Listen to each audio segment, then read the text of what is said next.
Jai Gurudev, everybody. You can still hear the vibrant of the conches and bells and every noises we could make out of happiness and joyfulness.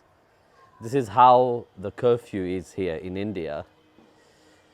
It is actually because according to the astrological chart and so on, the moon is entering a different phase into Revati Nakshatra, and that brings certain transformation and change inside the body itself. When you're clapping your hand, there is it makes the blood flow and activates a certain joyfulness and happiness. And it is said that during this time also, if there is viruses or anything, they are in their lowest and the weakest point actually. So let's see and pray that changes may happen. Just now I just received a message that the French have found certain cure which you have tested for the coronavirus. So by God's grace, Giridhari's grace,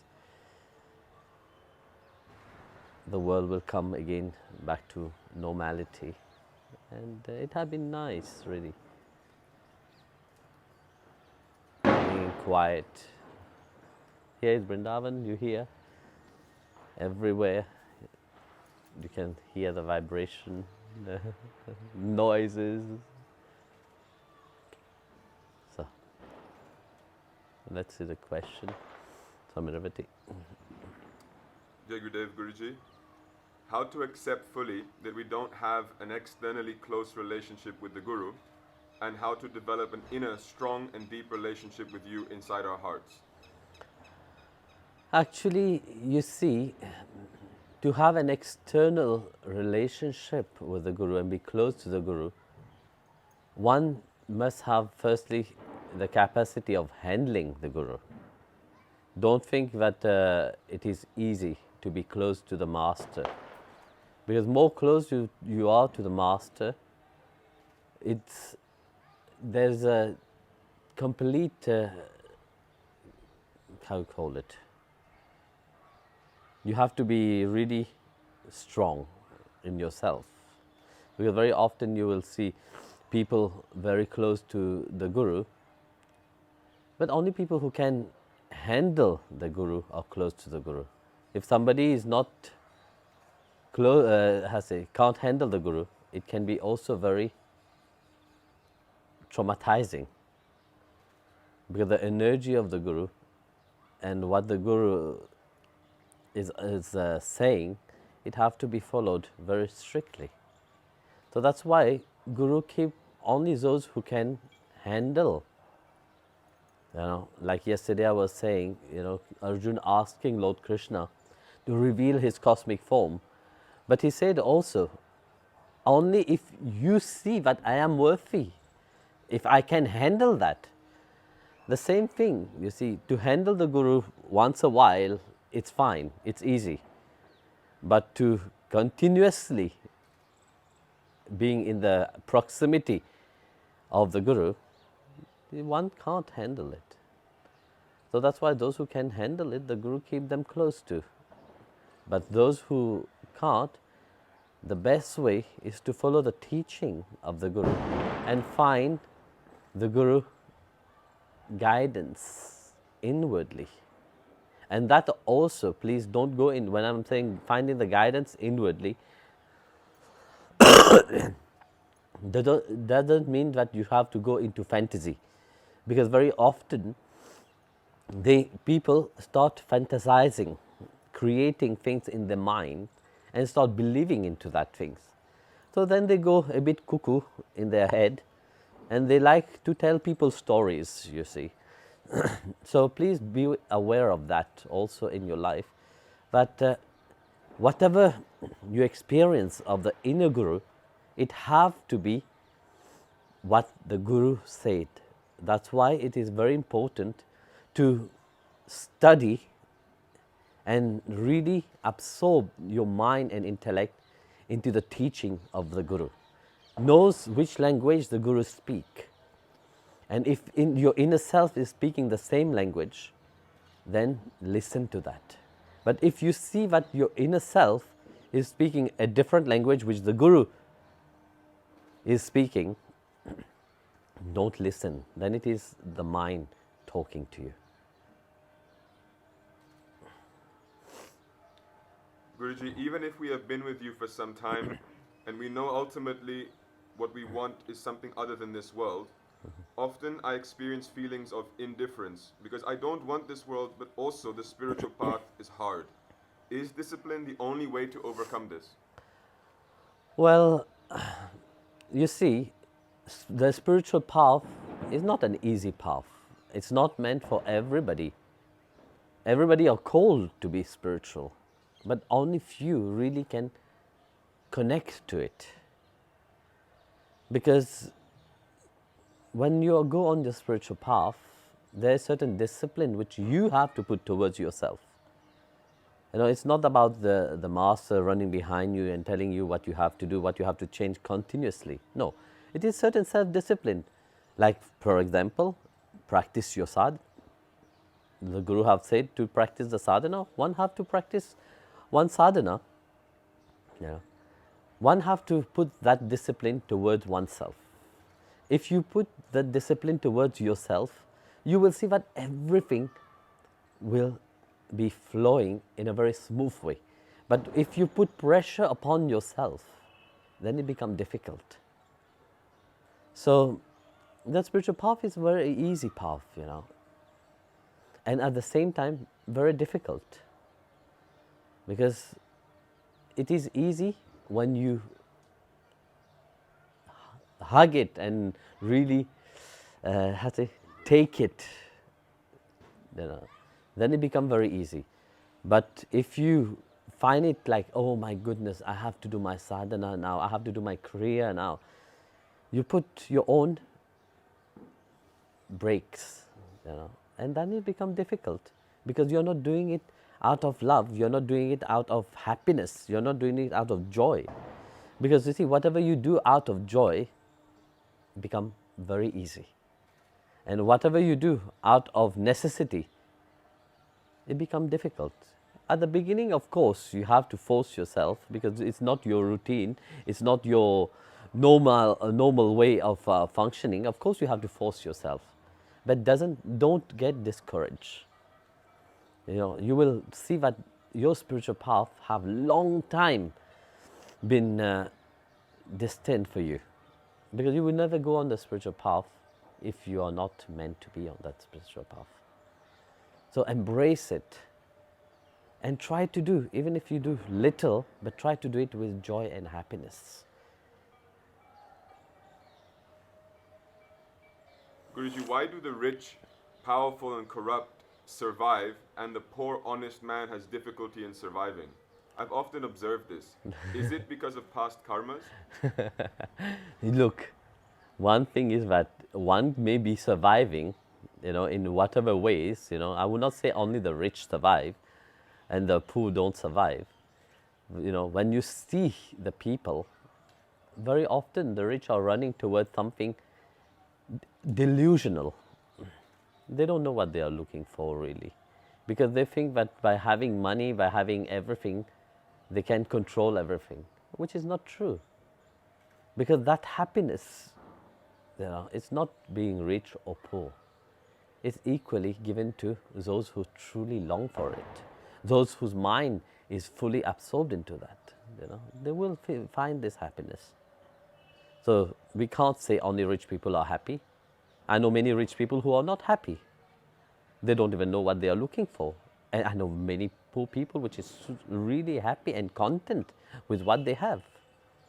You know, we had darshan here in January, and I tell you something, one thing which I find so beautiful. There was a group from Haryana, one state nearby here. They came for darshan, And I asked one lady in that, what do you want? What the lady said, Guruji, I just want the grace of seeing Radharani one time, nothing else. But you see, that asking was not just a superficial asking. It was an asking really from her heart, you know. And these people are very simple people. They know what will really make them happy. So, also rich people have so many devotees who truly are sincerely on their path. And for them, they are clear about it. So it's not a question of rich or poor. It's a question of how do you connect to the reality? How do you connect to God in your life? It's true, but often people are in a, how to say, delusional world, you know, especially rich people, because they have everything. Due to them having everything materially, are they really happy? No, they are not. Many people are not really happy. They are still searching for happiness, and true happiness especially. Because they think that by shopping left, shopping right, one will be happy. No, one will never be happy. If you really want to find happiness, dig in your path. Go deeper into your path. You will find happiness. You will find what you are looking for. You will find that contentment. You know, it's like when you look for water. You see, if I want to look for water and I dig one hole 30 meters and I don't find water, I move few meters away and I dig a hole for 20 meters still expecting to find water. I don't find water. I dig another hole for another 30 meters. I don't find water. So like that, many people go and digging holes everywhere, expecting that they will find what they are looking for. But if one is clever and dig in one place itself a deeper hole, in place of digging 30 here, 20 there, 30 there, dig 80 meters here in one hole, you will surely find water. So like that, you see, if you are sincere about your path, you know, whether you're rich or poor, doesn't matter, that sincerity in going deeper inside your spiritual path will make you find what you are looking for. Guruji, when I look at saints and masters, it seems that most, if not all, of their disciples who become realized are the ones who have given up everything and live only for Guru and God. For householder devotees like us, is it possible to attain that same realization? And if so, what is your advice for us? Look, like Krishna said in chapter 8, verse 3, he said, those whose mind is focused upon whatever, this they will reach to that, you know. So he said to Arjun, focus your mind upon me. You know, so whether you are grihastha or you are completely detached, if your mind and intellect, chapter 8, verse 4, he said, you know, those whose mind and intellect is focused upon me, come to me. So it's not about being grihastha, being celibate, because not everybody are called for a life of renunciant. Not everybody are called for a life of grihastha. So wherever your dharma have brought you to, there the divine will reveal itself.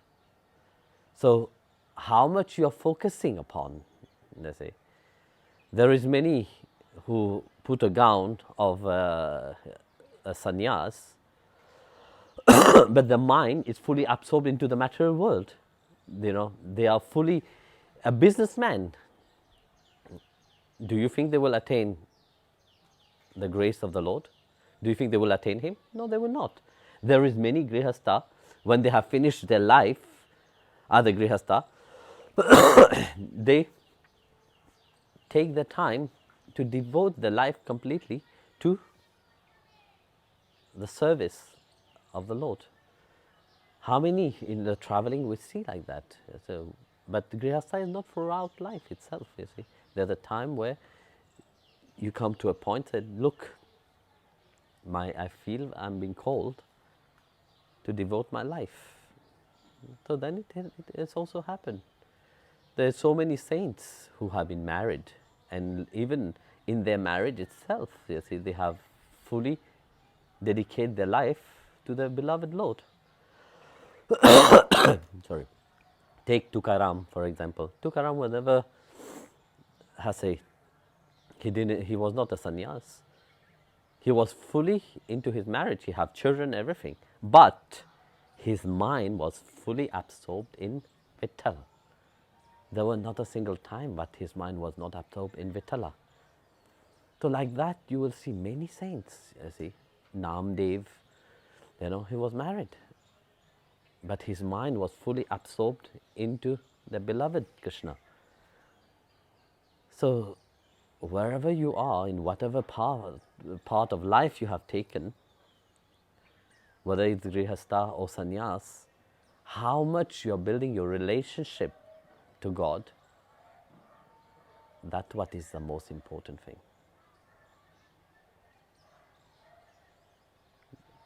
Okay, that was the last question for today.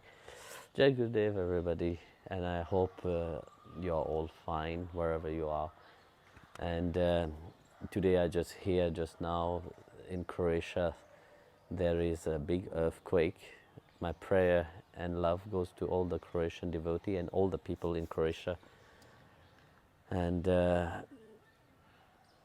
always in this time that Europe is going through and other places in the world is going through, let always be positive and keep chanting the name of God. Jai Gurudev.